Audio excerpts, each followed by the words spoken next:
용감한 토크쇼 직설 시작합니다. 2025년 증시는 코스피가 4,200선을 돌파하며 화려한 피날레를 장식했습니다. 자, 이제 새해 코스피 5,000을 향해 달려가고 있는데요. 증시의 다양한 이야기들 한번 풀어보도록 하겠습니다. IS의 김태성 본부장 자리에 나오셨습니다. 안녕하십니까? 네, 안녕하세요. 제가 말씀드린 대로 코스피가 아주 의미 있는 4,200선을 돌파하면서 한 해를 화려하게 마무리를 했습니다. 네. 상반기만 해도 이렇게 증시가 끝날 거라고 예상을 하셨어요? 못했죠. 못하는 게 아니라 또 한 번 최악의 한 해를 겪지 않을까 이런 걱정을 오히려 크게 하지 않았나요? 그래도 엔비디아가 있었기 때문에 최악은 아니겠지만 그래도 이 정도까지의 상승세가 유지될 거라고는 생각도 못했었습니다. 그런데 이제 가장 중요했던 포인트는 막 굉장히 많은 우리가 허들을 넘어왔지 않습니까? 네. 올해 초만 하더라도 딥시크 때문에 정말 큰 고민이 있었다가 여름이 지나고 나서부터 삼성전자와 SK하이닉스가 이제 폭발적으로 상승을 하다 보니 지수의 상승세를 올해 마지막까지 이제 강력하게 이제 유지를 할 수 있었던 포인트들이 있었는데 그럼에도 불구하고 아마 많은 개인 투자자분들이 고민도 같이 했을 수밖에 없을 것 같아요. 그러니까 여러 가지 섹터가 다 같이 올라오는 것이 아니라 가는 기업만 계속 올라가는 증세가 연말까지 좀 지속이 되는 상황이라서 지수는 굉장히 좋은데 내 계좌는 왜 이렇게 크게 반응이 없지? 라고 생각하실 분들이 많을 수밖에 없었던 난이도가 높았던 올해 시장이 아니었나라는 생각을 좀 말씀드리도록 하겠습니다. 네. 자, 증시가 어쨌든 4,200선이라는 아주 상징적인 금자탑을 세웠는데 여기에는 이제 여러 요소들이 있죠. 네. 반도체 사이클에 대한 슈퍼 호황, 그리고 정부의 어떤 증시 부양에 대한 의지, 이런 것들이 이제 박자가 맞아 떨어졌다라고 볼 수 있는 거잖아요. 저는 개인적으로 사실 부양 의지가 코스피 4천 오는데 그렇게까지 아직은 크게 도움이 되지 않았다. 이제부터 더 강력하게 해줘야 된다라고 생각을 하는 투자자입니다. 일단 결국엔 지금 2천 후반대에서 4천 초반대까지 올라옴에 있어서 가장 힘을 내줬던 건 결국엔 전 세계적으로 열풍이 분 반도체, AI 투자, 그리고 이제 캐펙스 투자의 규모가 아닌가라는 생각이 들고 있고 여기에 정말 다행스럽게도 참 항상 우리가 반도체 이야기를 할 때 삼성전자에 대해서 굉장히 아쉬움을 많이 토로했었지 않습니까? 네. 그랬던 삼성전자가 드디어 이제 본연의 모습을 좀 보여주다 보니 4,000포인트 이상의 상승세를 내보인 것이 아닌가라는 생각이 들고 있고 만약에 부양의 의지 때문에 정책에 대한 변화 때문에 물론 이제 그것도 없다고 할 수는 없겠지만 만약 부양의 의지 정책의 변화 때문에 올라왔다면 코스피만 올라올 게 아니라 코스닥도 같이 올라왔어야 됐죠. 네. 그런데 상대적으로 코스닥보다는 코스피 중심의 이제 상승세가 나타난 것을 보고 있노라면 결국 올 한 해에 굉장히 강한 시세를 낼 수 있었던 건 반도체와 AI가 여전히 주도주였기 때문에 그리고 이제 이 주도주 안에서 우리나라 삼성전자, SK하이닉스가 만들고 있는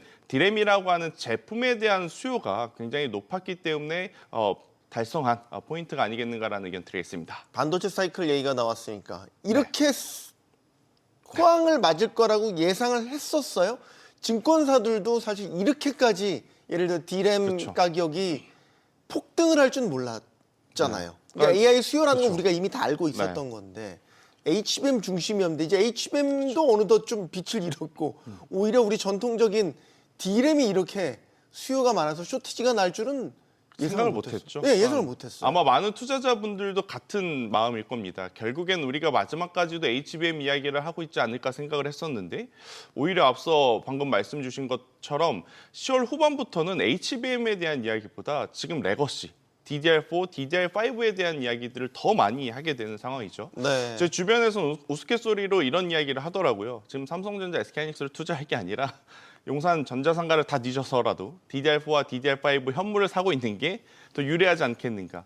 올해도 정말 폭발적으로 올라왔는데 지금 이 기조라고 하면 내년 상반기까지는 DDR4, DDR5의 가격이 더 올라갈 가능성이 높다라고 좀 보여지거든요. 네. 그 이유는 두 가지가 명확합니다. 일단 첫 번째로는 과거에는 이 디램을 만드는 기업들이 굉장히 많았지만 올해 딱 봤을 때도 여러분들이 봤을 때도 딱 세 기업밖에 없지 않습니까? 마이크론 테크놀로지, 삼성전자, SK하이닉스. 그러다 보니 누구 하나 증설을 공격적으로 하겠다고 하는 업체, 기업이 없습니다. 증설을 하겠다고 하면 DDR4, DDR5의 가격이 수급적으로 내려갈 가능성이 굉장히 높기 때문에 그래서 이 세 기업 모두 송째를 메고 누구 하나 나서서 지금 증설 이야기를 하지 않고 굉장히 오랫동안 높아진 DDR4, DDR5 가격을 유지하기 위해서 증설도 굉장히 조금 할 가능성이 높고 생산량도 조절을 할 가능성이 높기 때문에 아마 이 쇼티지 현상은 내년 상반기 적어도 2분기까지는 저는 계속 이어지지 않을까라는 생각이 들고 있고요.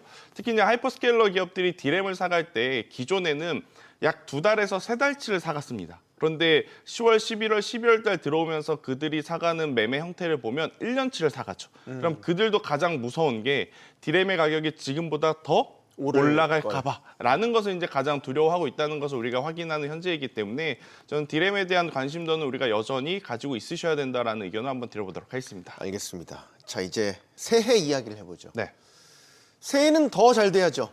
잘 돼야죠. 2026년이 이제 붉은 말의 해입니다. 네, 화마라고도 하죠. 네. 코스피 5천을 바라보는 시각들이 꽤 많습니다. 5천이 문제가 아니다. 5천 이상도 바라볼 수 있다. 기대감이 굉장히 커진 것 같아요. 기대도 기대지만 뭐 냉정한 현실도 짚어야 되니까 어느 정도 수준까지 우리가 볼 수 있겠습니까? 사실 다들 좋다 할 때 조심해야 된다는 건 많은 시청자분들이 이미 알고 계실 것 같은데 네. 그래도 좋은 걸 좋은 거다라고 저는 말하고 싶습니다. 그러니까 5,000포인트는 충분히 가능하지 않을까라는 생각이 들어요.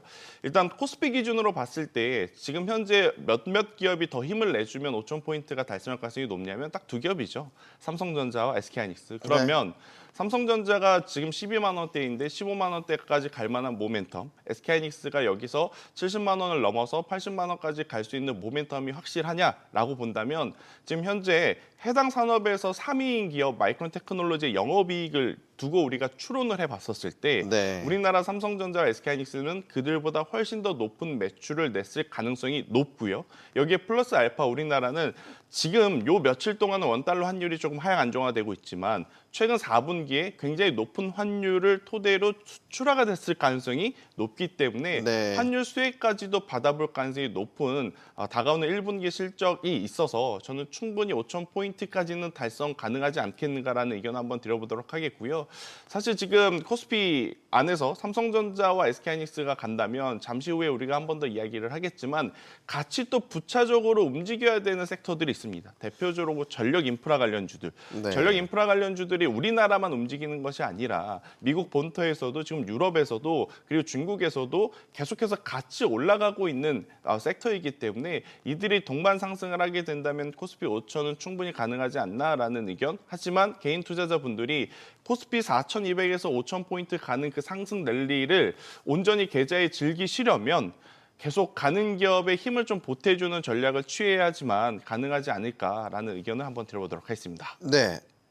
좀 더 세분화해서 보면 그러면 이제 우리가 그런 식으로도 얘기하잖아요. 상고하저냐, 네. 상저하고냐. 지금 흐름으로 봐서는 상고하저가 맞을 것 같은데. 상고하저가 맞을 가능성이 높은데 저는 상고하에는 좀 플랫하게 박스권에서 좀 갇힐 가능성이 높다. 이렇게 좀 보여집니다. 상고하중 그러면 중 정도로 보시는 게 맞을 것 같죠. 일단 상고라고 하는 건 1분기 적어도 이제 1월 효과를 넘어서 2분기까지도 제가 계속 이야기 드리는 영업이익률을 여러분들이 추적을 하시면 될 것 같아요. 지금 미국 시장에서도 반도체 하드웨어냐 소프트웨어냐 또 하드웨어에서 보면 NPU냐 GPU냐 굉장히 말도 많고 탈도 많고 몇몇 기업을 마치 경쟁사처럼 지금 싸움을 붙이고 있는 상황이다 보니 통성역학처럼 다 같이 움직이는 것이 아니라 한쪽이 강하면 한쪽이 약하고 한쪽이 약하면 한쪽이 강한 흐름이 좀 나타나고 있는데 일단 우리나라 시장으로 가지고 와서 대입을 해보면 정말 다행스럽게도 일단 삼성전자, SK하이닉스 모두에게는 굉장히 긍정적인 흐름들이 많이 나올 수밖에 없는 현재 시점이라서 상반기에는 저도 계속해서 상승할 가능성이 높다. 그런데 하반기에는 왜 이제 박스권을 지금 염두에 두고 있냐면 미국 증시도 최근 3년 동안 가파르게 올라왔습니다. 확률적으로 4년의 강세장이 이어진다라고는 하지만 4년 동안 올라갈 걸 3년 동안 확 좀 땡긴 감이 없지 않아 있어요. 상승률 기준으로 보면. 그리고 올해 미국에서는 뭐가 있죠? 중간 선거라고 하는 이벤트가 있습니다. 그렇기 때문에 중간 선거가 있는 해에는 상고 그리고 하반기에는 약간의 박스권 흐름을 보이는 형태들이 굉장히 많았기에 저는 네. 상반기에는 좋지만 하반기에는 좀 플랫한 형태의 흐름을 우리가 염두는 해두셔야 되지 않겠나라는 의견 드리겠습니다. 네. 자, 그럼 이제 새해에도 반도체를 필두로 한 특히 이제 상반기에는 그렇죠. 지금의 이제 좋은 흐름이 이어질 수 있다. 근데 이제 반도체도 우리가 나눠서 보면 네. 언제까지 투톱이 끌고 나가는 건 맞는 건데 네. 이제 소부장이라든지 우리 이제 밸류체인들까지 다 확산되는 기조는 어떻게 전망을 해야 될까? 이게 후행을 보통 하는데 해도 이제 더 세분화해 보면 HBM 쪽이 있고 그렇죠. 뭐 공정으로 따지면 성공정, 후공정이 있고 네. 뭐 이제 다 다르게 볼 수 있잖아요. 사실 삼성전자, SK하이닉스 가지고 계신 분들은 고민 없을 겁니다. 수익 많이 네. 내고 있으니까. 그런데 가장 고민이 많으실 건 소부장에 투자하신 분들. 네. 아니 반도체 투톱은 저렇게 가는데 네. 나는 반도체 관련주라고 해서 매수를 했는데 왜 내 건 안 올라? 캡 확대를 안 해서 그런가? 그렇죠. 이런 분들의 가장 큰 고민인데 확실한 포인트는 증설에 대한 이야기가 과감하게 나오지 않으니 소재 부품 장비 중에 장비단이 가장 지금 소외받을 가능성이 높다라고 좀 보여집니다. 대신에 그 장비단 안에서도 저는 한미 반도체만큼은 여러분들이 다른 시각이 좀 필요하지 않겠나라는 생각이 들어요. 결국 이제는 HBM3 8단 12단이 문제가 아니라 HBM4에서 어떤 기업이 시장 점유율을 공격적으로 가지고 올 거냐에 가장 중요한 지금 시기지 않습니까? 네. 물론 주인은 SK하이닉스가 될 가능성이 높죠. 기술적으로 가장 앞서 있기 때문에. 하지만 후발주자라고 보이는 삼성전자도 지금 마이크론 테크놀로지도 HBM에 대한 공격적인 포션을 확보를 하기 위해서 여러 가지를 한다고 하면 결국 한미 반도체 TC 본딩 장비는 필수적으로 필요할 가능성이 높다라고 좀 보여집니다. 물론 삼성전자와 한미 반도체의 관계 별로 좋지 않나요? 이게 변수가 될 수는 있겠지만 일단 그건 굉장히 오래전의 일이고 앞으로의 일은 아무도 지금 모르는 상황에 그래도 가장 확률 높은 장비주를 뽑아본다면 저는 한미 반도체 쪽을 바라보시는 게 좋을 것 같다라는 의견을 조심스럽게 한번 드려보도록 하겠고요. 그리고 우선 레거시 반도체가 지금 가장 화두지 않습니까? 네. 이렇게 보면 삼성전자가 움직일 때 가장 밀접하게 소재와 부품을 공급하는 그룹사가 하나 있습니다. 바로 원익그룹사라고 보시면 됩니다. 네. 원익 IPS, 원익 QNC 이쪽은 아무래도 이제 삼성전자의 주가가 상승을 하거나 아니면 레거시 제품에 대한 수요가 높을 때 그동안에 가장 밀접하게 움직였던 그룹사이기 때문에 저는 원익그룹사 위주로 한번 보시는 것도 좋을 것 같다라는 생각이 들고 있고요.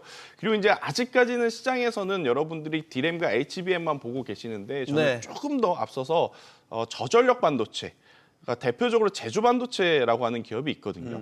제주반도체가 여러분들이 안 보시는 사이에 최근에 보면 벌써 주가가 20에서 30% 정도 올랐습니다. 그러니까 어제였죠. 마지막 거래일에서도 제주반도체가 굉장히 또 좋은 모습을 보이면서 종가 형성을 했는데 결국 학습을 통해서 굉장히 많이 쌓여진 데이터를 어떠한 매개체를 통해서 추론이라는 것을 통해 소비자와 연결을 시켜줘야 되는데 그 연결고리가 디바이스일 가능성이 굉장히 높지 않습니까? 그럼 이 디바이스에 들어가야 되는 반도체 칩들 같은 경우에는 저전력 반도체 칩이 필수적으로 필요하다라는 거죠. 우리가 핸드폰, 노트북, PC, TV 들고 다니는데 이게 뜨거워지거나 발열에 약해서 사용 연한이 굉장히 짧아지게 되면 소비자들에게 불만이 나올 수밖에 없지 않습니까? 네. 그런 것들을 감안을 해보면 저는 저전력 반도체 관련 기업들까지도 한번 꼭 체크를 해보셨으면 좋겠다는 의견 드리도록 하겠습니다. 알겠습니다. 자, 워낙 이제 반도체 얘기만 저희가 네. 주구장창 한단 말이에요. 이게 주식에 반도체만 있는 게 아닌데. 그렇죠. 그럼 이제 반도체 말고 네. 우리가 그럼 어떤 키워드를 좀 꼽아볼 수 있을까? 언제까지 반도체냐? 반도체 그만 좀 해라. 네. 반도체가 물러거라. 이거 좀 너무 나갔네요. 죄송합니다. 그런데 반도체가 없으면 참 다른 걸 사기도 좀 어려운 것 같아요. 그래도 이제 조금 더 시선을 확장을 해보면 12월 달 들어서 아마 많은 분들이 가장 또 핫하게 볼 수 있었던 분야가 원자재 시장이 아니었나 생각이 듭니다. 아, 이번 주에 금, 은, 네. 우리 뭐 탄산 리튬 엄청나게 큰 변동성을 보였기 때문에 많이들 관심을 좀 가지고 계실 것 같고 금 투자는 사실 12월 달이 아니라 올해 여름부터 계속 화두가 됐었던 것 같습니다. 지금이라도 사야 되나 말아야 되나? 그런데 저는 금도 좋고 은도 좋지만 구리에 대한 이야기를 좀 하고 싶어요. 하지만 여기도 사실 연결고리를 좀 만들어 보면 반도체 때문인데 구리가 많이 들어가는 산업을 좀 체크를 해보면 반도체를 제외하고 전력 인프라 그리고 전선 쪽에 많이 들어간다고 좀 보시면 됩니다. 네. 우리가 이제 12월 달 들어서 구리 이야기도 많이 하지만 또 가장 많이 이야기한 게 뭐가 있죠? CES 2026 많이 이야기하죠. 네. 다음 주 화요일, 수요일, 목요일, 금요일에 행사가 있다 보니 이쪽에서 굉장히 화려한 기술이 선보이면 선보일수록 전력에 대한 수요는 높아진다고 보셔야 됩니다. 결국엔 굉장히 많이 학습된 데이터를 누군가 추론을 통해서 뽑아 쓰는데 그 뽑아 쓰는 완성도가 높아지면 높아질수록 당연히 전력이 좀 필요한 상황이기 때문에 그 기준으로 보면 여러분들이 가장 먼저 체크를 하실 부분은 전력기기, 뭐 HD 현대 일렉트릭, LS 일렉트릭, 효성중공업일 수 있겠고 또 이 업체들 같은 경우에는 이미 그런데 미국에도 유럽에도 우리가 알고 있는 것만큼 이제 다 나간 것 아니냐라고 생각을 할 수 있겠지만 지금 하이퍼스케일러 기업들이 어느 대륙에 지금 힘을 쓰고 있는지 여러분들이 꼭 한번 체크를 해보실 필요는 있습니다. 바로 인도 대륙에 힘을 쓰고 있죠. 인도 같은 경우에도 지금 마이크로소프트가 가서 데이터 센터 짓는다고 하는데 거기에도 지금 전력 인프라가 들어갈 가능성이 굉장히 높아지고 있고 우리나라 그룹사들도 효성중공업은 효성중공업대로 HD 현대 일렉트릭은 HD 현대 일렉트릭대로 인도 시장에 진출하는 지금 판로를 다 확보를 하고 있는 그런 상황이라서요. 이쪽에서 또 수요가 늘어나게 된다면 굉장히 또 초고압 변압기에 대한 시장은 한 번 더 호황을 이룰 가능성이 높다 이렇게 좀 보시면 될 것 같고 전력기기가 조금 밸류에 대한 부담이 된다면 지금 저는 전선 쪽을 보는 게 가장 합리적인 선택일 수 있겠다라는 생각이 듭니다. 네. 전선은 두 종류가 있어요. 육상 케이블이 있고 해상 케이블이 있는데 동일 면적, 동일 길이 기준으로 보면 해상 케이블이 육상 케이블보다 구리 함량이 3배 정도 많다고 합니다. 그러면 구리 가격이 상승을 했을 때 어떤 제품의 판가 인상을 더 크게 할 수 있느냐? 바로 해상 케이블, 해저 케이블을 만드는 기업들이 더 판가 인상에 유리할 수 있겠죠. 그래서 우리나라 시장으로 가지고 와서 대입을 했을 땐 크게 LS 마린 솔루션이 있고 대한전선이 있어요. 근데 이제 현재 수주잔고 기준으로 보면 대한전선이 압도적인 1위일 것 같고요. 대신에 차트의 추세라든지 그룹사의 연결고리, 즉 LS는 이렇게 되면 완전하게 원팀이 되는 거죠. 네. LS가 전선을 만들고 LS 마린 솔루션이 시공에 들어가고 LS 일렉트릭이 배반이나 전압기나 다 아울러서 관리를 하고 그런 기준으로 본다면 LS 마린 솔루션도 굉장히 좋은 선택지가 될 수 있겠다. 이렇게 정리 드려보도록 하겠습니다. 네. 코스닥으로 가보죠. 네. 코스닥이 상대적으로 부진했다. 아쉬웠던 한 해였다. 그럼 이제 내년은 새해에는 코스닥의 해가 돼야 하겠다. 이건 당위성인데. 네. 기대를 걸어볼 수 있는 건 정책적으로도 많이 밀어주려고 지금 노력을 하고 있어요. 코스닥 활성화 대책도 발표됐고 국민성장펀드 150조 중에 상당 부분이 이런 코스닥으로 들어갈 수 있는 길이 또 열렸고 연기금도 투자 운용 원칙도 바꿔서 네. 좀 더 코스닥에 많이 투자한대요. 그러면 이제 내년에 코스닥의 유동성이 확대가 돼서 코스닥을 좀 밀어 올릴 수 있을 것이다. 이 기대를 하게 되는데. 근데 사실 코스닥도 안 올랐다고 할 수는 없는 것 같아요. 그러니까 알테오지젠이 연말돼서 약간 소폭 조정이 나온 것을 좀 제외하면 네. 이제 코스닥도 어떤 종목을 가지고 있느냐에 따라서 나는 올 한 해 괜찮았는데 하시는 분이 있고 또 올 한 해 정말 최악이다라고 느끼시는 분들이 좀 있을 것 같아요. 대표적으로 2차 전지에 투자를 좀 많이 하신 분들 같은 경우에는 참 지수가 코스피도 그렇고 코스닥도 그렇고 계속 이렇게 상승하는데 내 계좌는 오히려 지금 뒤로 가는 그런 상황들이 연출이 되다 보니 네. 그러신 분들은 속상할 수밖에 없는 그런 상황인데요. 우선 정부의 지원도 굉장히 중요합니다. 정부의 지원도 굉장히 중요하지만 여기서 이제는 코스닥 시장 안에서 누가 더 중요해졌냐면 이제 기업들이 더 중요해졌죠.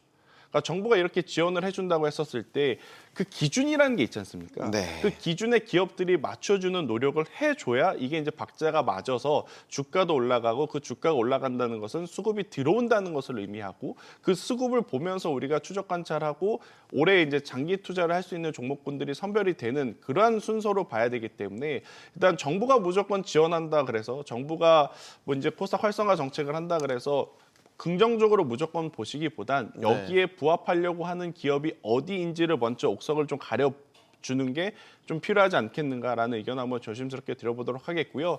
참 더 복잡해진 것 같습니다. 일단 11월 달까지만 하더라도 만약 코스닥 활성화 정책이 나온다면 가장 크게 움직일 것은 제약바이오임은 분명해 보였고 근데 이제 제약바이오를 제외하고 그러면 그 다음 섹터가 어디냐라고 했었을 땐 결국 2차 전지를 우리가 많이 바라봤었는데 12월 달 들어서 갑작스럽게 LG엔솔은 포드와 그리고 LNF 같은 경우에는 테슬라와 굉장히 안 좋은 뉴스가 이어지다 보니까 이 수급이 약간은 투기적으로 로봇주들로 많이 움직였어요. 그러니까 로봇주들이 움직일 만한 명분이 없었던 것은 아닙니다. 충분히 움직일 만한 명분들이 있었죠. CES에서도 지금 보면 로봇 부스와 자율주행 부스가 가장 인기가 클 가능성이 높은 상황이니까. 네. 하지만 그들이 우리에게 보여주는 성적표 기준으로 봤을 땐 현재의 주가가 너무 고평가될 수밖에 없는 위치까지 오버슈팅이 나올 정도로 수급의 이동이 먼저 났었기 때문에 저는 코스닥 같은 경우에는 주도주가 어느 섹터에서 나올지를 먼저 확인을 하는 게 좀 필요할 것 같다는 생각이 듭니다.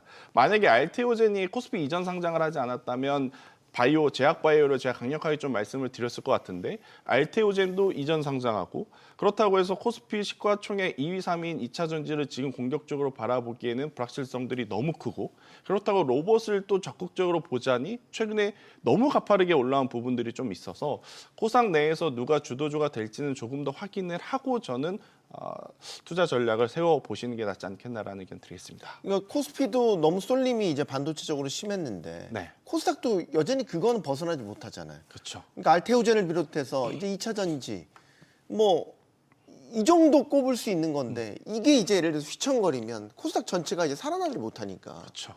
이게 온기가 다 퍼지는 게 아니라 어디 윗목 아랫목에만 집중적으로 뜨겁거나 차갑거나 하니까 이게 문제. 이거를 벗어날 수 있을까? 그건 아직 구조적으로 힘들다고 보세요? 아직은 조금 힘들다고 저는 보고 있고요. 그리고 조금 불편한 이야기지만 그래도 오늘 좀 한번 하고 갈 포인트는 뭐가 있냐면 오늘 FOMC 회의록이 좀 발표가 됐습니다. 네. FOMC 회의록에서 생각보다 많은 분들, 그러니까 6분 정도가 이번에 금리 인하에 반대표를 좀 던졌다고 나오고 있어요.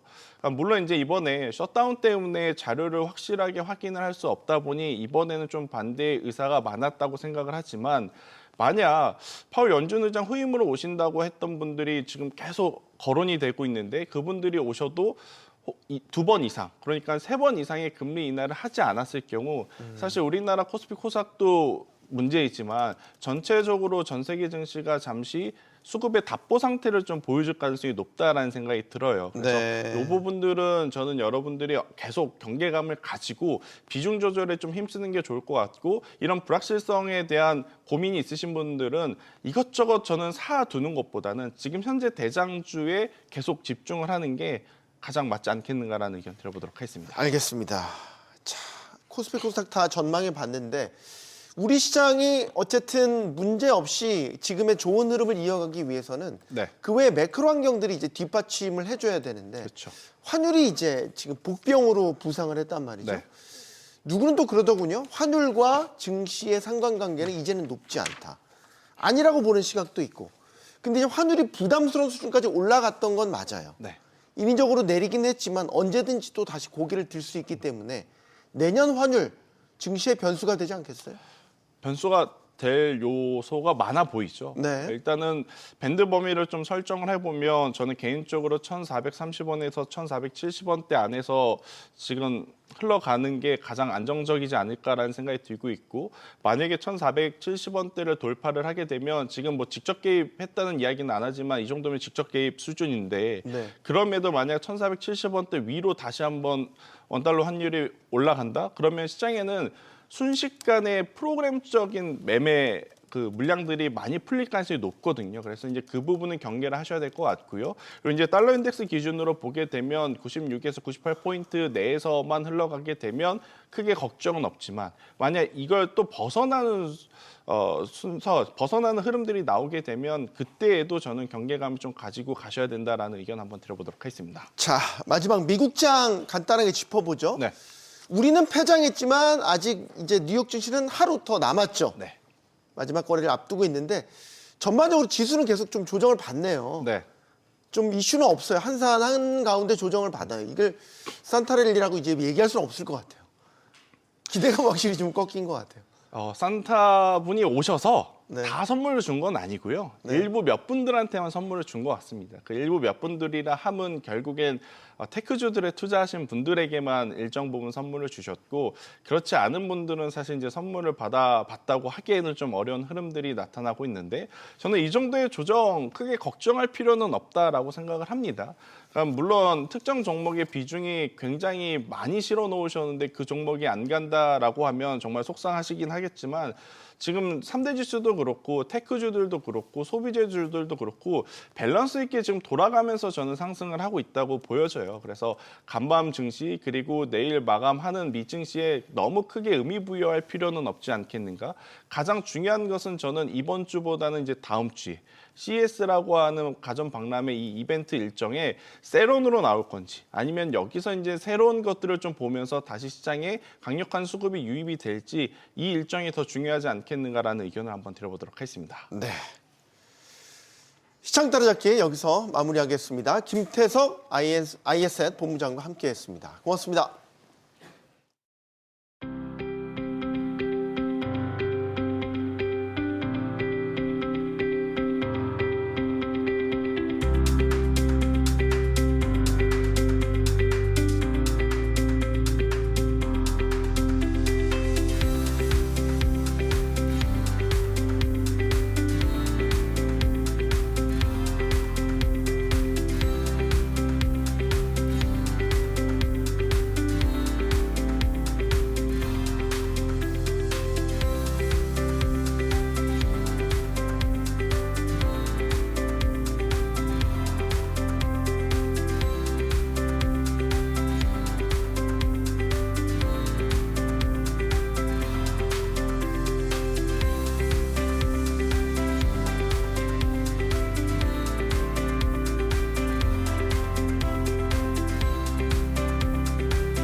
이재명 정부가 취임 첫 해부터 서울을 비롯한 수도권 집값 잡기에 총력전을 펼쳤습니다.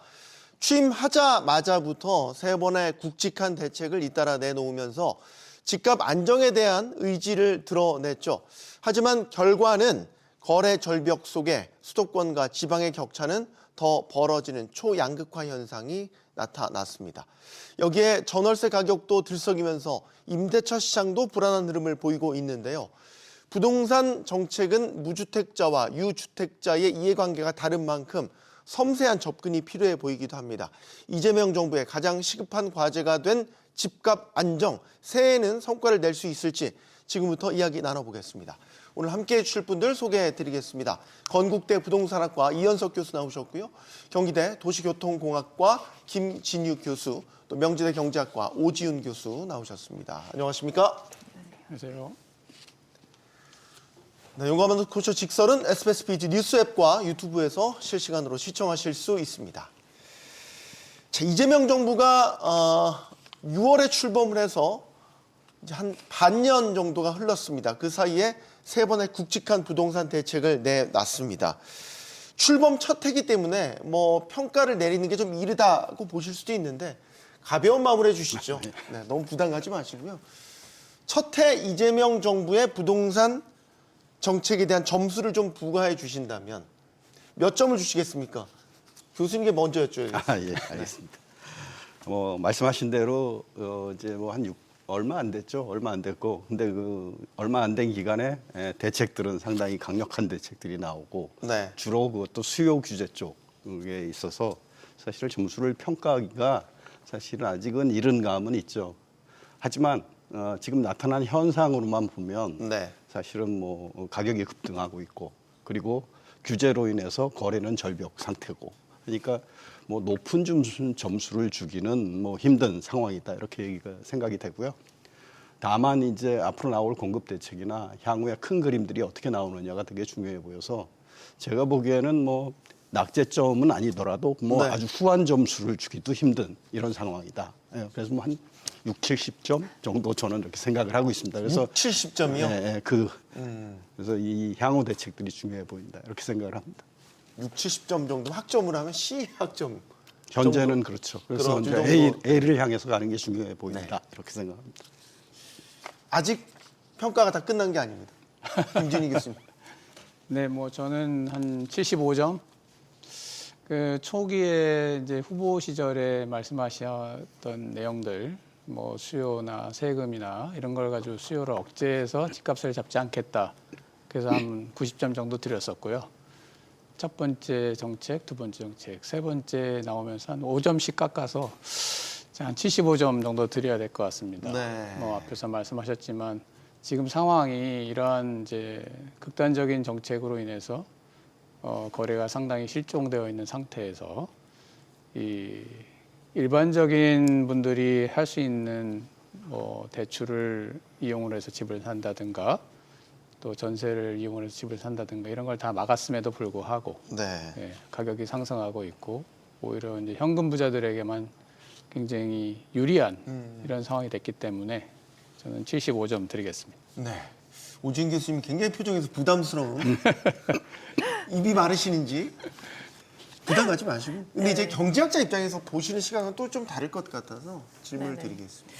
제가 이제 먼저 점수를 먼저 발표드리기보다는요, 이제 세 번의 굵직한 대책을 좀 약간 그 키워드 중심으로 네이밍을 한번 먼저 해보려고 합니다. 네. 그러니까 627 대책은 제가 생각했을 때 일종의 역설적인 수요 정책이다. 이제 생각보다 사실 빨리 나왔습니다. 왜냐하면 신정부가 6월 4일에 출범을 했는데 네. 이제 저는 이제 한 7월 초 정도 나오겠다. 왜냐하면 이제 대선 전에도 이미 거래량이 많이 올라가고 가격이 상승하는 추세였기 때문이죠. 네.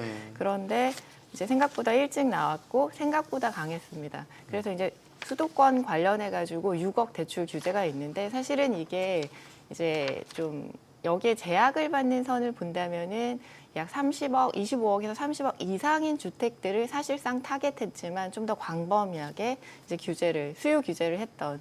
그런데 그로 인해서 역설적이게도 이제 8, 9월에 그다음에 이제 이제 10, 15에 이제 전신이 될 수 있게끔 이제 네. 중급지가 풍선 효과를 받게 되는 그런 어떤 결과로 결과로 나타나서 일종의 이제 역설적인 수요 정책이 됐던 거죠. 즉 말하자면 이게 수요를 없애는 게 아니라 수요의 방향을 바꾸는. 그리고 이제 97에 또 이제 중요한 정책이 나왔습니다. 이거는 이제 공급 정책인데요.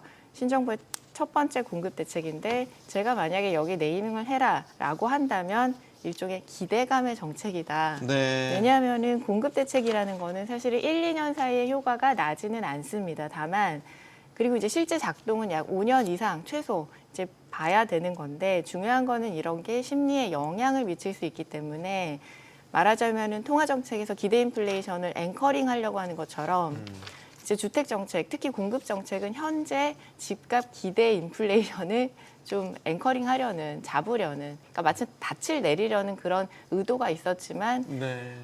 여기에 대해서는 좀 평가가 어렵다. 왜냐면은 지금도 이제 장고하고 계시잖아요, 중앙정부에서. 이제 구체적인 대책이 발표되지 않았기 때문에 아직까지 시장에 그렇게 큰 영향을 미치지는 못하고 있는 것처럼 생각이 됩니다. 그다음에 이제 10, 15 정책은 네이밍을 한다면 세금 빼고 다. 왜냐하면 이제 금융 규제를 더 강화했습니다. 6, 4, 2 그 대출 규제를 하고요. 그다음에 이제 서울 전역과 경기 12곳을 투어제로 묶게 되었는데요. 네. 이제 세금 말고 과용할 수 있는 모든 이제 그 강력한 수요 규제를 이제 다 한 정책이라고 생각이 됩니다. 그래서 이런 대책들을 보면은요, 신정부의 부동산 정책이 예를 들어서 문재인 정부의 부동산 정책과 비교한다면 좀 더 선제적으로 강하게 약간 광범위하게 그런 특성을 가지고 있습니다. 그래서 노력자 자체는 인정을 할 수 있지만 이 효과 자체에서 과연 이게 수요를 정말 억제할 수 있는 것인지, 그리고 이런 수요 억제 과정에서 어떤 그 시장 주택 수요자들이 얼마나 굉장히 많이 불편할 것인지, 예컨대 토어제 같은 경우 그렇게 생각을 할 수 있겠죠. 그래서 지금 저 역시 그렇게 후한 점수를 드릴 수는 없어가지고 네. 이제 구체적인 점수나 학점을 말씀드리긴 어렵지만 요건 좀 더 이제 흐름을 가지고 지켜봐야 되고 상당히 주의해서 관찰할 필요가 있다, 이렇게 생각을 하고 있습니다. 네. 이제 1차적인 목표는 이상 급등하는 집값을 잡자는데 이제 타겟팅이 돼서 이제 대책들이 계속 나온 건데 결과적으로 보면 잡히진 않았단 말이죠. 잡히는 듯 하다가 다시 일어서면 또 한번 대책으로 누르고 다시 일어서면 이게 지금 반복되는 양태란 말이죠. 새해는 어떨까? 그러면 집값 상승세가 좀 수그러들까?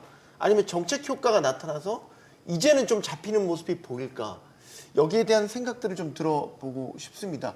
지금 설문조사라든지 뭐 통계 예측 같은 것들을 나오면 잡히지 않을 것이라는 쪽에 무게가 실리는 것 같아요. 교수님. 아, 예. 사실 뭐 지금 사회자님이 말씀하셨지만 집값은 오르고 있다 이렇게 말씀하셨는데 전국 통계를 보면 사실은 집값은 잡혔죠. 아, 그렇죠. 제가 네, 말씀드린 사실 서울과, 수도권에 국한된 수도권과 뭐 그것도 서울과 강남.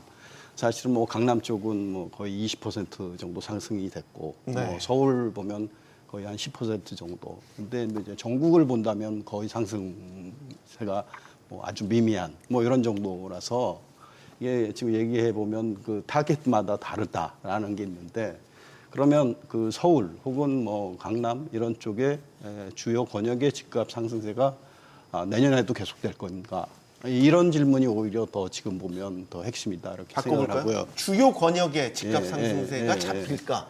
그 부분은 사실은 지금 현재 뭐 시장 여건이나 이런 뭐 수요 쪽의 대책들, 공급 쪽의 대책이 어떻게 나올지 모르지만 공급 쪽의 대책은 적어도 지금 나와도 짧게는 3년이지만 보통 5년에서 10년이 걸리는 대책이라서 큰 변화가 안 보이는 데다가 우리 주요 경제 지표들 역시 작년과 뭐 큰 변화, 물론 금리 뭐 하락 이런 얘기들이 일부 있지만 큰 기대는 안 하고 있습니다. 일부 하락될 뭐 이런 정도라고 보면 네. 오히려 사실은 뭐 작년하고 유사한 패턴의 시장이 형성될 가능성이 더 높지 않나 이런 생각을 하고요.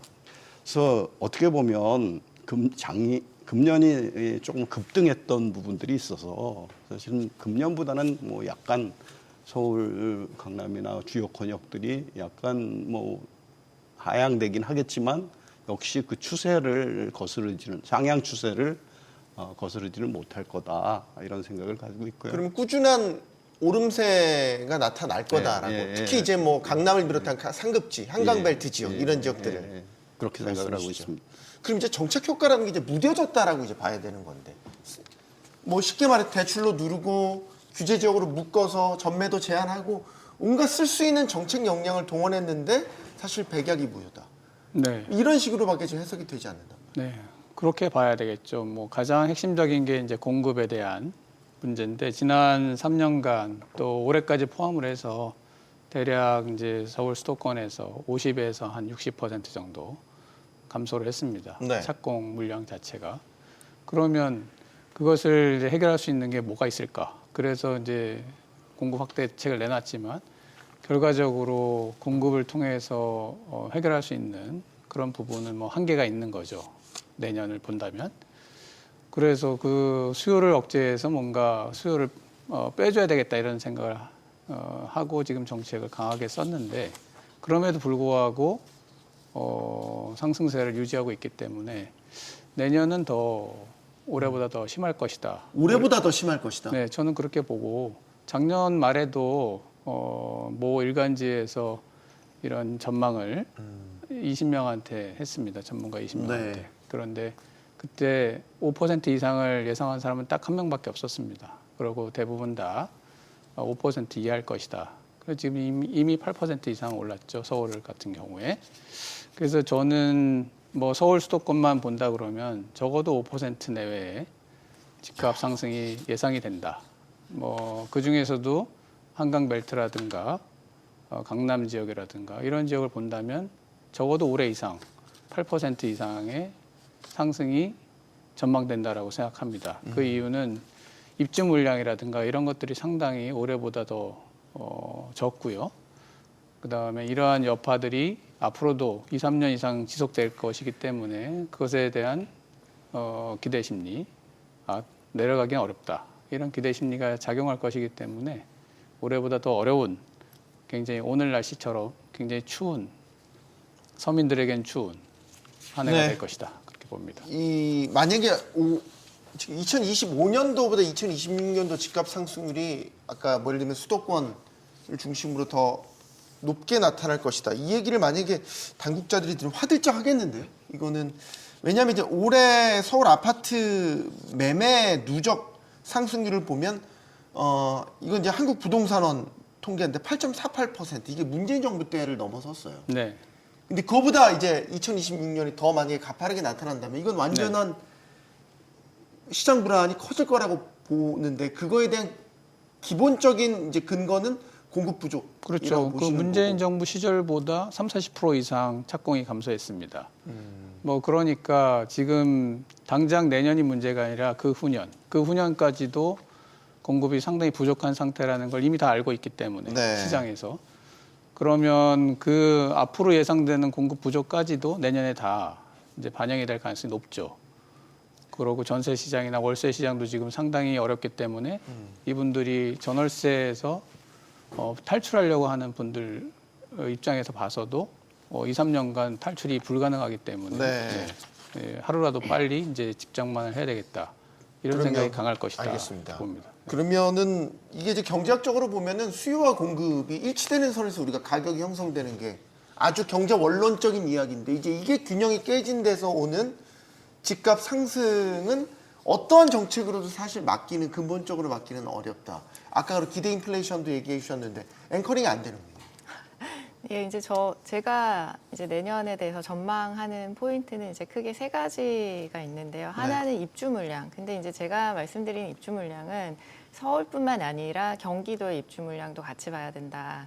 그거고요. 두 번째는 규제 효과. 그다음에 세 번째는 거시경제 흐름. 이렇게 한번 말씀을 드려보고 싶은데요. 입주 물량은 사실은 서울 자체만 보면은 24년, 25년이 그렇게 나쁘지 않았습니다. 그리고 25년은 24년보다 아파트 기준으로는 약 30% 더 많았어요. 근데 26년이 문제가 되는 것이죠. 26년이 이제 약 반토막 정도가 나게 되는데요. 그 부분에 있어서의 어떤 전월세 상승의 압박, 이 상방 압력. 그 다음에 이제 두 번째는 경기도가 약 이제 이번까지 약 10만 정도 입주를 했는데 경기도도 조금 줄어들게 됩니다. 내년에 26년에요. 근데 이제 경기도가 왜 중요하냐? 이제 서울은 굉장히 큰 지역이 이질적으로 얽혀 있는데요. 여기서 이제 서울에서 외곽에 계신 분들이 사실은 이제 경기도에 새 집으로 많이 이주를 하게 됩니다. 그러면서 서울의 어떤 전월세 압력을 빼주는 역할을 경기도가 맡아왔는데 이 부분마저도 조금 악화될 수 있는 측면이 있어서 이 부분이 이제 좀 문제가 될 수 있다 이렇게 생각은 하고요. 그런데 이제 사실은 전세 가격 흐름을 보면은 우리가 알고 있는 그냥 이제 기사에서 보던 바와 다르게 데이터에서는 상급지의 전세가 24, 25년에 중급지 이하보다는 덜 올랐습니다. 사실. 그래서 매매는 완전 반대고요. 이런 상황이 있고요. 그 다음에 두 번째는 규제인데요. 이제 규제가 사실은 주택 금융 규제가 별거 아닌 것처럼 생각하면 사실은 안 됩니다. 이거는 시간을 잡아놓는 효과는 있어요. 근데 지금 보면은 6억 규제에서 6, 4, 2 규제를 해서 15억 이하는 여전히 6억을 대출받을 수 있거든요. 그런데 이제 25억 이상은 2억밖에 대출이 안 돼서 부부가 마통 써도 한 4억밖에 안 됩니다. 힘을 써봤자.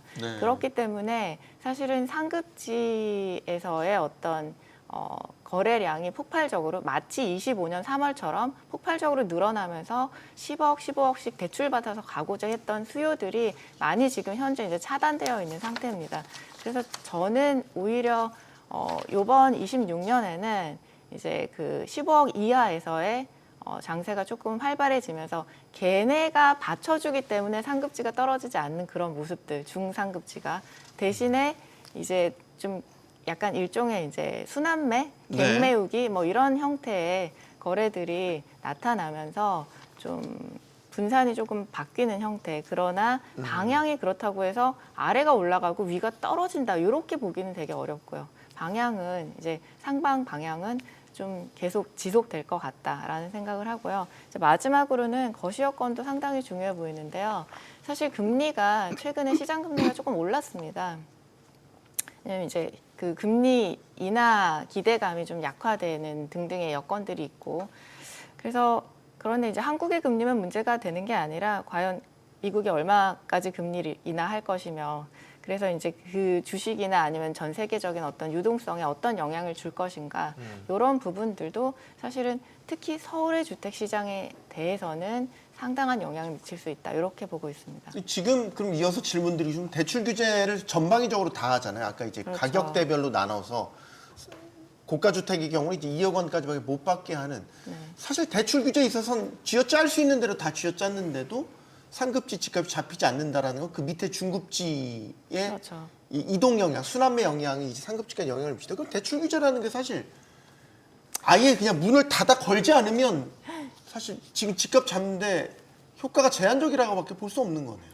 이 지금 주택금융에 대한 대출 규제는 굉장히 선별적이에요. 주택 가격이 낮을수록 더 많이 받을 수 있게 해놨어요. 네, 맞아요. 그렇기 때문에 그러면은 밑에가 계속 밑에 매매가 분불이 떼지는 계속되느냐, 건가요? 뭐 쉽게 얘기해서? 그걸 할 수가 없고 그 다음에 마찬가지로 예전에는 이제 2019년 12월 16일 대책에서는 15억 대출 규제라는 게 있어서 네. 규제 지역의 15억은 아예 갑자기 이제 셧다운돼서 0밖에 안 됐었어요. 그렇게 해서 위를 잠깐 막아놓으니까 2020년에 이제 그 15억 미만이 굉장히 많이 올랐습니다. 그렇게 분포를 왜곡할 수는 있지만 그러나 방향 자체를 꺾긴 되게 어렵죠. 사실은. 어렵네요. 이게 네. 이게 사실 당국의 생각은 그거였단 말이죠. 지금 이제 집값이 너무 뛰어오르는 거는 일종의 이제 매매 심리, 주택을 사야겠다는 매매 심리가 너무 강하니까 대출을 못 받게 해서 일단 그걸 누르자. 누르면 소위 말해서 호가부터 시작해서 천천히 이제 안정되지 않겠냐라는 건데 전혀 타겟팅이 맞아 떨어지지 않는 것 같아요. 그러니까 그 부분들에 대해서 이제 좀 고민을 해보면 사실 지금 대출 규제는 이제 전방위적으로 대출 규제가 됐잖아요. 네. 근데 이제 그러면서 사실 거래 절벽 현상은 분명히 지금 일어나고 있고 그래서 거래 물량은 상당히 줄었어요. 거래 물량이 상당히 줄었는데 이제 가격은 거래된 거에 대한 상승률이기 때문에 사실 대출 규제에 영향을 받는 사람들도 있지만 영향을 받지 않는 사람들도 상당 폭 있는 거고. 그러면 집값 안정을 위해서는 지금 거래 절벽이 나타나는 게 어느 정도 수용해야 된다는 말씀이세요? 그러니까 수용한다라는 의미보다는 가격이 높아지고 있는 가격 상승의 요인들에 이 대출 규제가 영향을 미칠 수 있는 부분들이 전반적으로 해서 거래를 낮추긴 했지만 실제 거래되는 물량들은 사실 대출 규제를 받지 않는 쪽도 꽤 있다라는 거예요. 그러니까 무슨 얘기냐면 강남이나 이게 글로벌 현상이기도 한데 양극화가 지속되는 게 우리 집값의 양극화만이 아니라 사실은 소득과 이런 자산의 양극화가 있는데 네. 뭐 4차 산업혁명이나 우리가 AI 뭐 이런 산업 발전에 따라서 소득 격차가 너무 급격해지고 있는 거예요. 그래서 최상부에 있는 0.01% 글로벌 자료들을 보면 0.01%의 자산가들이 부를 가지고 있는 게 13%의 자산 부를 가지고 있어요. 10,000명 중에 1명, 뭐 10,000개 기업 중에 1개 기업이. 결국은 그런 쪽에서 움직이는 게 서울의 핵심적인 그 영역들, 우리 뭐 강남이나 이런 데서는 그런 영역들에 대한 움직임들이 있었던 거고 네. 그 부분들이 사실은 가격을 끌어올리는데도 상당한 역할을 했기 때문에 사실은 대출 규제는 일반 서민들, 일반인들한테는 상당히 파워풀하지만 네. 사실은 고액 자산가들, 그 자산 0.01%한테는 그 사실은 의미가 없는 그렇죠. 이런 수준들이죠. 그래서 사실은 가격 상승률도 일부 왜곡이 있다라고 저는 생각을 하죠.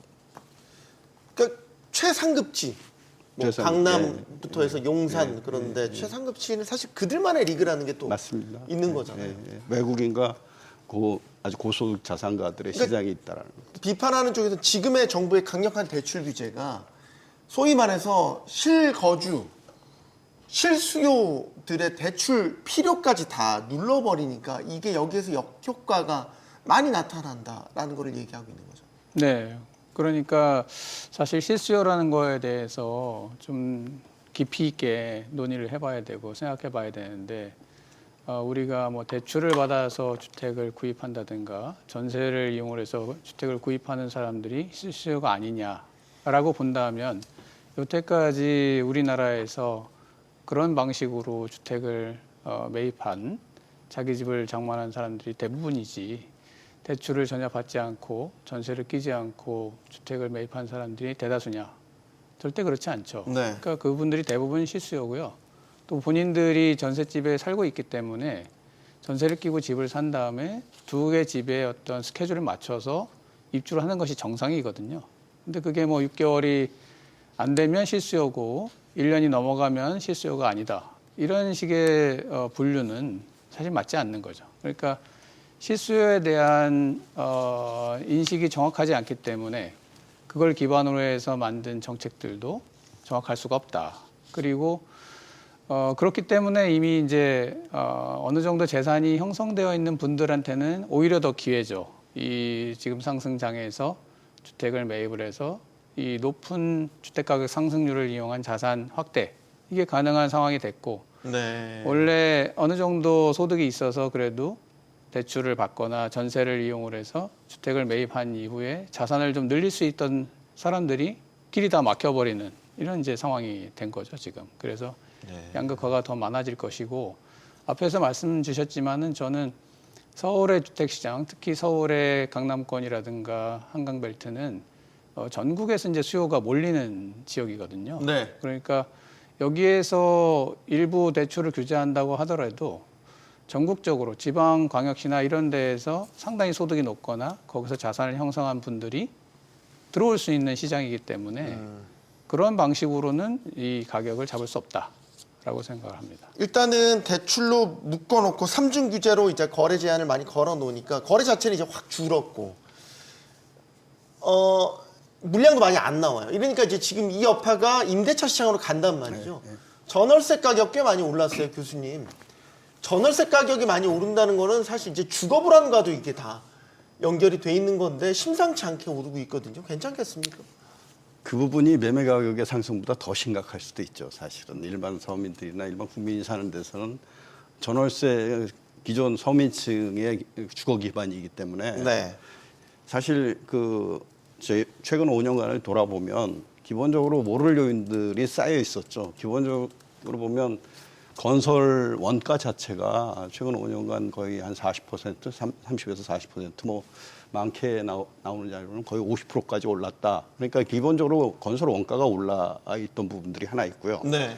거기다가 이제 매매가 상승은 최근에 이제 일어나고 있고 거기 더해서 이제 공급량은 줄고 그러니까 임대 가격의 상승은 사실은 오를 수밖에 없는 현실인데 소관을 더 들여다보면 사실은 우리가 2022년 그 정도의 PF 위기가 있어서 대출들 완전히 브릿지론에서 레고랜드 사태 때. 네. 본 PF로 넘어가지 못하면서 착공되지 못한 물량들이 상당히 있었던 게 또 한 요인이고 또 하나는 우리 지금 대책들을 보면 갭 투자 막고 있고 그리고 투자 수요들을 실거주 의무 지금 의무화하고 있고 하면서 사실은 전세 물량이 시장으로 나오는 거를 상당히 막고 있는 부분들이 있고요.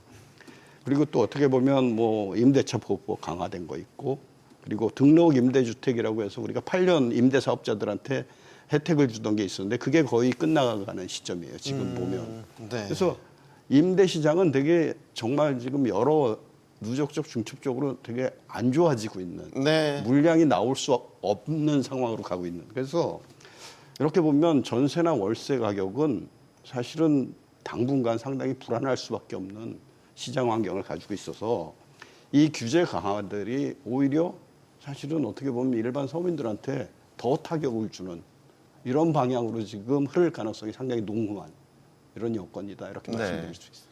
제가 오진 교수님한테 좀 다른 질문을 드릴게요. 네. 지금 이제 거래도 절벽이고 매매값도 안정이 되지 못하고 이러다 보니까 이제 전월세 시장까지 다 여파가 있고. 근데 이런 가운데 나타나는 게 지금 대출을 많이 제한을 하긴 했지만 그 안에서도 예를 들어서 30, 40대의 주담대가 눈에 띄게 늘어난 부분들. 이제 이런 것들의 해석을 어떻게 할까? 예전에 2020년, 2021년 그때 코로나19 전후로 해서 집값이 막 폭등했었을 때 그때 영끌 열풍이 지금 또 조짐이 다시 부활하는 것 같다. 이제 지금 아니면 못 산다는 심리가 또 강해진다는 거잖아요. 이걸 이렇게 볼 수 있겠어요? 네, 원래 이제 3040 세대들이 특히 수도권, 그 다음에 서울을 기준으로 봤을 때는 일종의 이제 그 퍼스트 홈 바이어, 즉 생애 최초 주택 구매자들에 해당하는 경우가 많죠. 네. 근데 이제 이런 분들이 특징이 어떤 거냐면 첫 번째 주담대 의존도가 굉장히 높습니다. 그럴 수밖에 없습니다. 네. 왜냐하면은 생애 주기상 소득을 모아서 자산을 만드는 시기가 짧았기 때문에 이제 주택이라는 이제 큰 어떤 재화이자 자산이자 이런 것들을 구매하는 데 따른 자기 자본이 작을 수밖에 없습니다. 두 번째는 이런 분들의 특징이 아무래도 이제 경험이 작다 보니까 장 후반에 이제 많이 뛰어들게 됩니다. 그래서 이 영끌이라는 거를 보시면은 이게 이제 구조적으로 고착화될 것이냐 안 될 것이냐 이렇게 보기보다는 이 어떤 3040의 어떤 그 생애 최초 그 주택 구매자들의 특성으로 좀 볼 필요가 있다. 그래서 가격이 계속 오르면은 이제 약간 막차를 타야 되지 않나라는 그런 마음으로 구매를 많이 하다 보니까 이런 현상들이 좀 나타나는데요. 제가 봤을 때 예를 들어서 이제 2021년에요. 네. 노도강에 30대들이 연끌 진짜 많이 했어요. 네, 그렇죠. 네, 그래가지고 네. 보도도 문제가 많이 되는 됐죠. 게 네. 22년에 이제 서울 주택 경기가 좀 꺾이고 특히 22년 하반기에 약 25%까지 이제 가격이 내려왔는데 노도강이 아직도 거기서부터 그렇게 크게 회복을 못했어요. 아, 그래요? 네네. 그래서 그렇게 근데 이제 거기에 진짜 문제점은 뭐냐면은 20년, 21년에는 그 고가주택 대출 규제를 굉장히 세게 하다 보니까 15억 대출 규제 같이 그러다 보니까 이제 이 30 또는 40 세대들이 지금 대출이 되는 걸 뭘 사야겠다 이런 어떤 절박감을 가지고 뛰어들게 됐던 거죠. 근데 제가 염려하는 지점이 바로 그런 지점인데 지금도 15억 미만까지 6억 대출이 열려 있습니다. 그래서 이런 어떤 대출 규제를 통해서 규제가 좀 덜 된 부분으로 3040이 많이 갈 수 있는 가능성이 있다는 점이 제가 제일 걱정되는 점이고요. 그럼에도 불구하고 이제 그 이상 되는 부분에 대해서는 규제를 많이 하고 있기 때문에 네. 이 영끌 자체의 어떤 그 매스랄까 이런 것들은 그래도 이제 2025년이나 이런 데보다는 조금 잦아들지 않을까 이런 생각은 좀 하고 있습니다. 지금 교수님은 월세 전세를 같이 비교해서 보는 추이를 보면 네. 그림 전세 한번- 가격 화면 보여주시죠. 네. 월세 전세 네, 조금만 기다리십시오. 네. 금방 나왔습니다. 네. 역전이 됐네요. 저걸 이제 역전이라고 표현하는 게 제가 맞을지 모르겠는데 저 그래프를 좀 설명해 주세요. 네, 요거는 뭐냐면은 KB 아파트의 전세의 전년 동월 대비 증가율하고 그다음에 KB 아파트의 월세 전년 동기 대비 증가율의 그림입니다. 지금 보시면은 제가 여기서 이제 말씀드리고 싶은 건 뭐냐면 월세를 봐라. 왜냐하면 전세는요. 월세에다가 말하자면 금리를 통해서 자본화한 가격이다. 이렇게 생각할 수 있습니다. 금리가 다시 한 올라가면 번만요. 좀 오랜만이어서 네. 월세가 100만 원이라도 네. 예를 들어서 금리가 10%면은 전세가 1억일 수 있는데 금리가 1%가 되면 전세가 10억이 되는 거죠. 그런 식의 어떤 금리 효과가 굉장히 많이 나타나는 게 전세고 네. 그런데 어떤 주택의 진짜 펀더멘탈은 뭐냐라고 한다면 그 순수 월세가 될 수 있습니다. 주거 서비스의 진짜 가치가 얼마야? 사람들이 얼마에 이거를 정말 구매하고 계약이 이루어지는 거야? 라고 한다면 월세가 굉장히 중요한데요. 이제 한국은 월세 계약이 임대차 계약에서 주가 아니다 보니까 관련 통계들이 조금 미흡하고 이게 전국적으로 나오지 않는데 통계가 네. 지금 이 KB에서는 서울과 이제 수도권에 한해서 이 통계를 보여주고 있습니다. 보시면은 지금 2020년 중반 이후부터 월세가 굉장히 꾸준하게 5% 이상 상승하고 있어요. 그렇다면 지금 5년 동안 약 25% 상승한 거예요. 2020년 대비 현재 기준으로는 네. 굉장히 많이 상승한 거죠. 그 사이에 금리를 올리면은 전세가가 폭락하고 그러다가 금리가 이제 다시 조금씩 낮아지면 전세가 다시 올라가고 하는 모습을 보이고 있지만 우리가 주목해야 되는 건 사실은 월세다. 월세가 굉장히 많이 서울에서 꾸준히 상승하고 있다라는 거. 그리고 25년에는 그 상승폭이 더 커졌었다. 이게 사실은 매매 가격의 어떤 네. 상방의 진짜 원인이 될 수 있기 때문에 정책 당국에서는 이제 특별히 더 관찰이 필요한 부분이다. 이렇게 생각을 합니다. 알겠습니다. 사실 이제 저희가 얘기하고 있는 시장 상황의 모든 최후의 키는 공급이 쥐고 있는 거 아니겠습니까?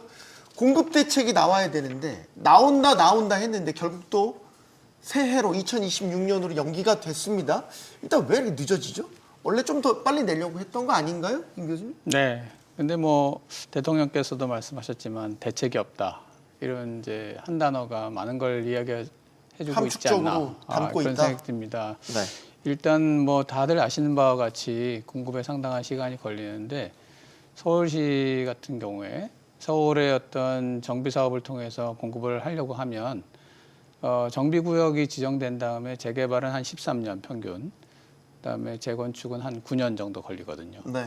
그러니까 정비 사업을 굉장히 푸시를 많이 했지만 지금 시작한다 하더라도 뭐 상당히 단기간에 이제 효과를 보기는 어렵고 그래서 이제 유효부지라고 생각하는 몇 개 뭐 언론에도 많이 나오는 용산이라든가 뭐 태능시시라든가 용산이 50만 제곱미터입니다. 근데 헬리오시티가 35만 제곱미터거든요. 부지 면적이. 네. 한 9,500호 정도 되죠. 용산 전체를 다 헬로시티처럼 한 285% 정도 용적률인데 그렇게 한다 해도 한 12,000호 정도밖에 안 돼요. 그런데 뭐 지금 시작한다 해도 최소 5년 이상 걸리죠. 네. 그러니까 이 공급이라고 하는 것은 지금 건설을 통해서 공급을 하겠다고 시작을 하면 임기 내에 전혀 효과를 볼 수가 없고 그 착공 기준으로. 네, 당장 계획이 2026년에도 효과를 볼 수가 없는 거죠. 그러니까 이 대책이라는 것이 가지고 있는 효과, 이거를 생각할 때 상당히 고민스러운 상황이다. 그렇게 보여지고 저는 그래서 있는 재고를 잘 활용하는 것이 중요한데 있는 재고를 어떻게 활용하는 것이 중요하냐 이 부분을 좀 고민해 볼 필요가 있다고 봅니다. 그래서 지금 이제 비어 있는 주택들도 있고 일부 비주택 오피스 같은 경우에 이제 공실률이 상당한 부분도 있으니까 네. 이런 비주택들을 주택으로 전환하는 정책을 적극적으로 하는 것이 필요하고 뭐 서비스 레지던스 같은 거 생숙 같은 것들도 전환해주는 이런 것들을 적극적으로 검토해야만 단기간에 공급이 늘어날 수 있고 또한 지금 이제 전세 사기 문제나 이런 것들이 여전히 잠재하고 있거든요. 지금 상당히 이제 주택 가격이 올라가고 있고 전월세 가격도 올라가고 있는데 이것이 어느 순간 다시 또 하락세로 돌아서는 순간 네. 전월세 시장의 불안이 또 이제 심화될 가능성이 있습니다. 네. 그러면 거기에 맞춰서 전월세 시장에 대한 안정을 위한 제도적 장치, 전세 사기를 예방할 수 있는 제도적 장치라든가 이런 것들을 통해서 비아파트의 공급이 빨리 일어날 수 있도록 우리가 알고 있는 뭐 다세대 빌라 이런 것들은 6개월 만에도 착공을 시작해서 준공이 될 수가 있어요. 그런데 이런 것들은 계속 외면한 채 아파트 중심의 공급을 대형 어떤 프로젝트를 통해서 공급하는 것만 신경 쓰다 보니까 해답이 없다라고 생각이 됩니다. 그러니까 너무 큰 그림만 그리니까. 그렇죠. 너무 숲만 보려고 하니까. 네. 나무 썩어 들어가고 있는데 이걸 못 보고 있다. 이제 네. 그런 뜻으로 받아들여지는데 이거 어떻게 보세요? 이게 정부랑 예를 들면 지금 서울시랑 계속 엇박자거든요. 서로 불편한 기세 계속 드러내면서 용산 그 정비창 개발 방식을 두고 대표적으로 이제 갈등이 드러난 거죠. 이 상태로 손발이 안 맞는데 주택 공급이 제대로 될까? 시장 불신도 큰 것 같습니다. 그분들 뭐 지금 사실은 보수 정권이건 진보 정권이건 우리 그 주택 문제에 대해서 항상 고생했죠. 그리고 항상 여론도 안 좋았고 우리 역사를 보면 뭐 20, 30년 계속 그런 일이 반복되는데 그래서 뭐 보수가 진보를 욕하고 진보가 보수를 욕하고 이럴 필요 없는 문제인데 사실은 이 부분들이 너무 정치화된 부분들이 상당히 있다라는 생각을 저는 가지고 있고요. 네. 사실은 핵심적인 부분들은 이런 겁니다. 그 우리가 규제를 최근에 금연 규제들은 상당히 아까 서두에도 말씀드렸지만 세 번의 대책이 강력했잖아요. 네. 유사이례로 강력한 거 그것도 대출 규제와 토지 거래 허가 구역이라는 키워드로 딱 정리되는데 사실 최근에 우리가 이제 주택만 봐서 그렇지 상업용 부동산을 전부 우리가 시야를 확대해 보면 주거 쪽은 우리가 규제가 되게 강한 그 상품들이에요. 네. 아파트 특히 그렇고. 예. 그런데 비주거 쪽을 보면 오피스, 지식산업센터, 그리고 오피스텔, 상가 그쪽을 한번 살펴보면 다 공급 과잉이에요. 왜 그럴까? 그쪽 비주거 쪽 오피스와 지식산업센터, 상가, 오피스텔은 아파트 대비해서 규제가 상당히 약해요. 그러니까 민간 시장이 작동하는 거. 그러니까 시장이 작동하게 하니까 오히려 공급이 최근에 맞아. 공급이 과잉이어서 문제예요. 항상. 네. 요즘 지식산업센터가 대표적이죠. 그 지산 오피스도 지금 사실은 서울의 오피스 3대 권역 그 여의도, 광화문, 강남 하면 2031년까지 기존 그 재고 물량의 거의 40%가 공급 예정이에요. 그러니까 그런 정도로 막대한 공급이 지금 예정돼 있어요. 왜냐하면 규제가 거의 없는 시장이기 때문에. 물론 있죠. 인허가 받고 해야 되지만 주택 대비해서는. 그러니까 주택에 누적되고 중첩된 규제들이 사실은 지금의 문제들을 불러일으키고 있다. 사실은 더 나가서 보면 대표적인 규제는 분양가 상한제. 그러니까 민간이 시장에서 움직이지 못하게 하는 사업성들을 되게 약화시키고. 그래서 이런 부분들을 이제 서두에 두고 보면 아까 우리 김진유 교수님 말씀하신 대로 빨리 할 수 있는 방법들 규제를 푸는데도 시간이 걸리니까 빨리 공급할 수 있는 방법이 뭘까? 일단 그 오피스텔이나 뭐 혹은 뭐 연립이나 이런 다세대 같은 게 우리가 시장이 완전히 죽었어. 이쪽을 활용할 수 있는 방법이 일단은 우선 떠오르는 방법이고 두 번째는 오피스 시장이 과잉이에요. 네. 그리고 오피스텔도 과잉, 지산도 과잉. 컨버전에 대한 고민들 심각해야 돼요. 그러니까 비주거를 주거로 용도 변경을 하는 혹은 향후에 지금 공급 예정인 오피스 부지들 서울에 지금 가보시면 광화문이나 종로 쪽에 재개발지에 오피스들 많이 짓고 있어요. 지금 현재도. 나대지 상태로 된 것도 꽤 있고. 이거는 사실은 복합 건물로 바꾼다거나 뭐 주거 쪽으로 전환하면 또 용도 변경해야 되는데. 그게 레디 상태에 있어요. 땅이 레디 상태에 있으니까 용도 변경은 사실은 상업용지에 주거 들어갈 수 있어요. 그래서 상업용지에 복합 건물 들어가면 되는 거예요. 그래서 그거는 5년 내에 공급이 가능해요.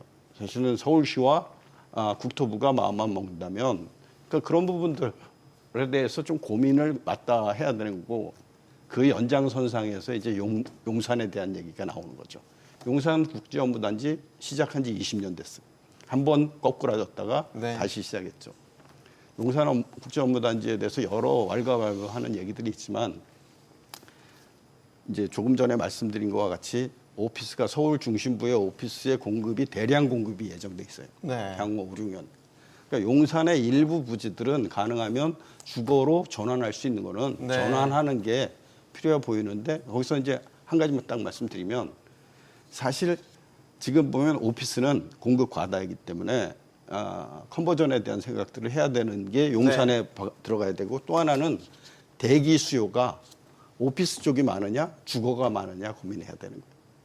대기 수요가 주거 쪽이 압도적이죠. 네. 그러면 서로 국토부와 서울시가 머리를 맞대고 그 부분들을 해결하는데 용산의 일부라도 쓸 수 있게 고민해야 될 때죠. 지금. 아니 이제 주택 공급 심의 같은데 위원으로 많이 들어가실 거 아니에요. 적극적으로 말씀들을 네. 하세요. 아이디어도 좋고 지금 뭐 이제 정부 초반이니까 많은 아이디어들을 이제 섭렵하고 그런 시기다 보니까 지금 방점이 찍히고 이제 관심이 가는 건 몇 가지 방안들이 있습니다. 도심 내 유휴부지 활용, 그린벨트 풀어서 공급하는 거, 뭐 나머지 이제 예를 들면 3차 신도시 공급 더 활성화하게 하는 거, 뭐 민간 분야에 있어서는 재건축 재개발 앞당기는 거, 뭐 이런 것들이 다 복합적으로 긁어 모을 수 있는 거 다 긁어 모을 네. 상황 아니에요, 교수님? 네. 일단 공급이라는 게 근데 사실은 특히 서울에 한정하면은 상당히 어려움은 있습니다. 왜냐하면은 서울이 이제 근데 왜 우리가 왜 이렇게 공급 정책에 목을 매느냐? 첫 번째는 이제 경제학적인 원리도 있는데요. 우리 그 한국 사회가 경험한 어떤 그 이벤트에 있다고 생각합니다. 예를 들어서 일기 신도시. 네. 그래서 이제 89년에 일기 신도시를 그때 이제 하기로 하고 92년부터 입주를 시작했습니다. 그렇게 되니까 이제 올림픽 전후로 우리나라 집값이 전세, 월세, 집값 엄청 상승을 했었는데 그게 이제 92년부터 꺾여서 이제 평탄화되는 시기가 거의 97년까지 이어지게 됩니다. 네. 근데 그때 얼마를 공급했느냐 보면은 사실은 일기 신도시 전체 물량이 아파트 물량이 서울의 재고주택의 3분의 1 정도예요. 그러니까 이거는 말하자면은 어마어마한 물량 공급, 네. 이제 일종의 표현하면 빅부시 같은 거죠. 그거를 정말 우리가 다시 할 수 있느냐. 그 저는 3기 신도시 사실은 아니에요? 3기 신도시는 물량이 그렇게까지는 되진 않습니다. 물론 3기 신도시도 도움이 될 수는 있지만요. 그래서 이제 3기 신도시도 이제 그 추진을 빨리 해야 되겠지만 그 추진의 가장 큰 걸림돌이라는 것은 사실은 토지 그 소유자와 국가 간의 어떤 갈등들이 있을 수 있고요. 이런 부분들이 사실은 토지를 수용하고 거기에 이제 집을 짓는데 따른 어려움들입니다. 그리고 이거는 도시가 많이 개발되고 이제 도시의 어떤 그 성숙도가 높아질수록 난이도가 높아지는 과정이겠죠. 그래서 기본적으로 뭐 국공유지를 활용하고 그다음에 이제 뭐 서리풀에 2만 세대를 공급하고 그린벨트를 풀고 다 좋습니다. 그런데 정말 요즘에는 좀 더 수요자들이 까다로워져서 중요한 거는 위치와 사이즈를 굉장히 많이 본다는 거. 그런 부분들이 있어서 네. 좀 그렇습니다. 예. 지금 또 하나의 뜨거운 감자가 토어제를 서울 지역에 일부 해제할 것이냐. 이게 또 굉장히 민감한 문제예요. 김진윤 교수님, 이게 이제 찬반이 되게 뜨거워요. 네. 네. 서울시와 정부 입장이 또 다르고 네. 서울시 안에서도 또 전문가들 사이 의견이 좀 달라요. 네. 김 교수님은 어떤 의견이세요? 일부 해제하는 게 맞다고 생각합니다. 그럼 예를 들면 뭐 강북이나 네, 노도강이라든가 이런 지역? 금강구라든가 뭐 왜요? 이유는 너무 이제 쏠리지 않을까요? 풍선효과처럼 그쪽으로? 그게 오히려 또 어떤 측면에서는 바람직할 수도 있죠. 왜냐하면은 이제 처음에 이게 토어제가 실시가 될 때 서울 전역과 12개 이제 경기 남부 지역에 실시가 될 때 그 직전 3개월의 어떤 상승률을 보면은 굉장히 이질적이거든요. 노도강 같은 경우에 0.5% 내외 요 정도 상승률이었고요. 네. 분당은 5%, 성동도 5% 정도. 왜 한 10배 정도 차이가 나거든요. 근데 이 지역을 동일하게 이제 묶었단 말이죠. 말씀하신 대로 이것을 푸느냐 마느냐의 문제는 이들 지역이 과연 정말로 이제 우리가 우려할 만한 그러한 토지거래 허가구역을 지정해야 될 만한 곳인가에 대한 네. 정확한 판단이 들어가야 되는데 뭐 풍선 효과 때문에 묶었다고 하지만 실질적으로 보면은 경기도 광주가 0.4% 그런데 묶이지 않았죠. 근데 묶인 곳 수원 장안구도 0.4%입니다. 동일한 이제 상황에서 한 곳은 묶이고 한 곳은 묶이지 않았다는 거죠. 그런데 이들 지역의 문제는 뭐냐면 결국 이렇게 다 묶여버리는 바람에 정상적으로 작동해야 되는 주택시장에서 매매나 전월세가 제대로 작동하고 있지 않다는 데 문제가 있는 것이죠. 그래서 아까 말씀드렸지만 불장이라고 보통 우리가 얘기하잖아요. 매매시장에서 불장이 이어지고 있는데 그것을 가만히 들여다보면 한강벨트하고 강남 지역이라는 거죠. 나머지는 사실 굉장히 한파가 몰아치고 있는 상황입니다. 네. 근데 추운 상황이기 때문에 예. 서민들이 주로 이제 거주하고 있고 또 이런 매매를 통해서 적절하게 순환이 돼야 되는 지역까지도 묶는 것은 문제가 심각하다. 알겠습니다. 자, 지금 그 새해 부동산 시장 정책의 핵심 키워드가 뭐가 될까? 아까 그 토제 해제 문제도 있지만 세금이 마지막 남은 영역이란 말이죠. 혹시 보유세 인상 카드를 꺼내들지 않을까? 이게 하면 맞냐 안 맞냐? 이것도 지금 설왕설래가 많아서 이건 이현석 교수님한테 마지막 예. 의견을 여쭙겠습니다. 그 토어제랑 저는 그 엑시트 플랜이 비슷하다라고 생각해요. 사실은 왜냐하면 토어제 사실 어떻게 보면 이게 지금 풀어야 되지만 원론적으로 풀어야 되고 시장 입장에서 보면 풀어야 되는데 정책 당국 입장에서는 풀었다가 나타날 문제들이 감당이 안 되는 거죠. 그러니까 결국은 오도 가도 못하는 상황에 지금 닥쳐 있는 거고 그래서 저는 뭐 토어제 토지거래가 이제 당분간 못 풀 거다 이렇게 전망해요. 왜냐하면 그 문제를 나타날 문제를 해결할 대안이 지금 마련돼 있지 않아요. 그러니까 못 푸는 거예요. 그러니까 당연히 풀어야 될 걸 못 푸는 상황에 있는 거고, 이 세금 부분 역시 우리가 보면 한번 경험했잖아요. 보유세를 인상한다고 해서 집값이 이 부분이 해결되지 않는다. 그래서 함부로 쓰지 못해요. 그러니까 과하게 혹은 뭐 정말 사실은 소득 있는 곳에 세금이 있어야 되고 과세해야 되는데 네. 그 원칙대로 지금 못하게 된 거예요. 그러니까 여기에다가 세금 뭐 2배, 3배 중과했다가 또 예전 우리 한 7, 8년 전에 경험했던 그 완전히 난리가 한번 날 수도 있고 혹은 정권이 바뀔 수도 있고 이러니까 사실은 이것도 과세를 좀 강화해야 되는 게 확실한데 사실은 하지 못하는, 한다고 해도 약하게 할 수밖에 없는 이런 상황에 있는 거죠. 그래서 어떻게 보면 이 부분들은 토지도 그렇고 대출 규제도 그렇고 이 보유세 부분도 그렇고 좀 정부가 차제 빅픽처들을 보여야 되는 거 아닌가. 이거에 대한 원론적 그 고민들을 하고 이거에 대해서 엑시 플랜들을 단계별로 보여줘야 될 건데 오히려 지금도 보면 계속 단기적인 이 막는 대책들 위주로 가니까 좀 큰 그림을 한번 그려달라 이런 말씀을 드리고 싶습니다. 마지막 오 교수님. 네.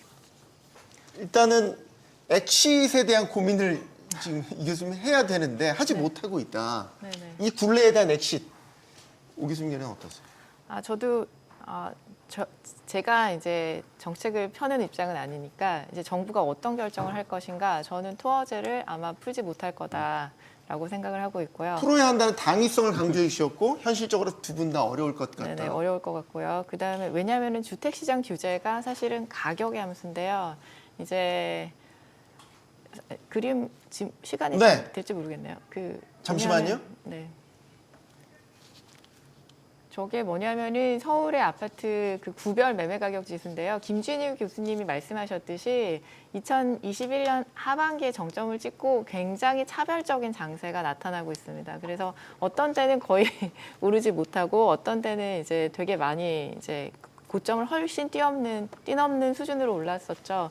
그런데 네. 이걸 다 같이 묶었기 때문에 이제 소외된 그 가격 상승에서 소외된 구에서 많이 억울할 수는 사실이 있습니다. 그런데 그럼에도 불구하고 정부가 이걸 풀 것 같지 않다고 생각하는 거는 이제 이 교수님 말씀대로 이걸 풀었을 때 나타날 수 있는 어떤 그 대체 효과, 그 지역으로의 대체 효과를 굉장히 꺼릴 것 같고요. 또 이제 제가 그냥 이제 아직 지표로 환산되지 않지만 네. 요즘에는 이제 뭐 서대문, 은평, 마곡, 동대문 재개발, 상계동 재개발 이런 것들이 사실은 조금씩 거래가 되고 있습니다. 토어 제임에도 불구하고 왜냐하면은 이제 대출 규제가 좀 약하고 그나마 이제 차선적으로 선택을 받게 되는 곳이죠. 그래서 이런 부분들을 감안하면은 이 토어제 엑싯을 당분간 할 것 같지는 않다 이렇게 생각을 하고요. 네. 또 보유세 관련해서 조금 입장을 드리면은 그러면 정책 목표가 과연 뭐냐? 왜냐하면은 보유세라는 거는 주택을 사용하는 거에 대한 세금입니다. 말하자면 비용이에요.